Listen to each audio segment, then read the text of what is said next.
Sarah is, God bless Sarah, she cannot play a whole show without her fingers blistering. It's just the deal. She has to live with that, and she cannot play a whole set without having her fingers blistered. She's got to get them all taped up and stuff so she can do the show.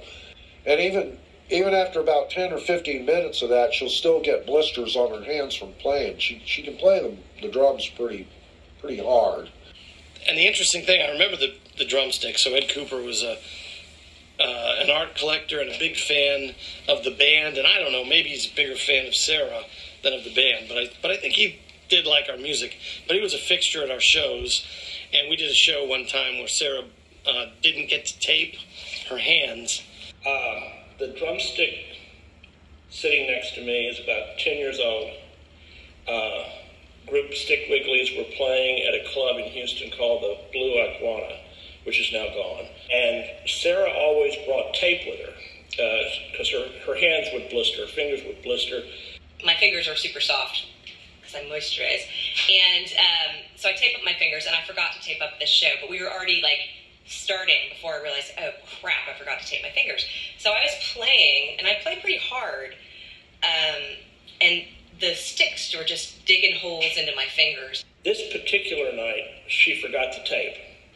And so they're playing, she's drumming, and I'm off the side taking pictures, and I noticed that she's starting to bleed, and she keeps drumming though. And as the evening wore on, the blood is starting to spew.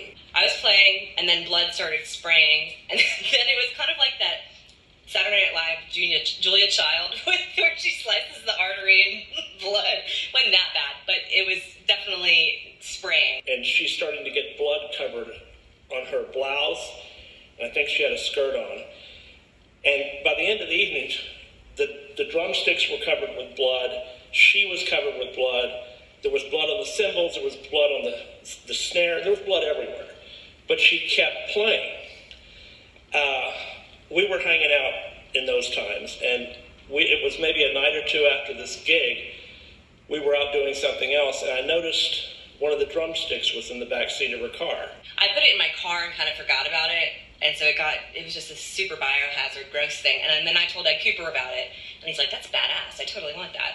And she was driving, I reached back and got it, and I said, shit, what is this? And she said, well, that's one of the drumsticks from a couple of nights ago. And I looked at it, and it had blood on it, it had pieces of flesh on it, and I asked her if I could keep it. And she looked at me like, what, you want to keep that? And I said, yeah, I want to keep it. So I told him he could have it if he did it justice. So he ended up taking it to this framer and having this plexiglass case made for it. And so he did it justice, so he deserves to have it. It took me a while to figure out what to do with it. But what I did is, at the time I was collecting a lot of art, and I had a particular guy that did all my framing. And I went to him and I brought this drumstick, and if you can see, it's still got the blood on it, and there's actually still specks of flesh on it too. And I said, I want to display this bloody drumstick. And he looked at me the same way, like, you're a crazy motherfucker.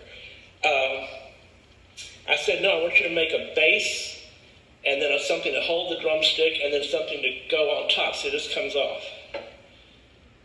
And he said, okay. And he made this. I put the drumstick in it, and I was really proud of it. I thought, this is really cool. It's like the epitome of an artist suffering for his or her craft. She suffered with her own blood. Nobody else got it. Everybody else thought I was a fucking lunatic, except Sarah. Sarah appreciated it. I actually offered to give it to her, but I don't think she appreciated it enough to actually take possession.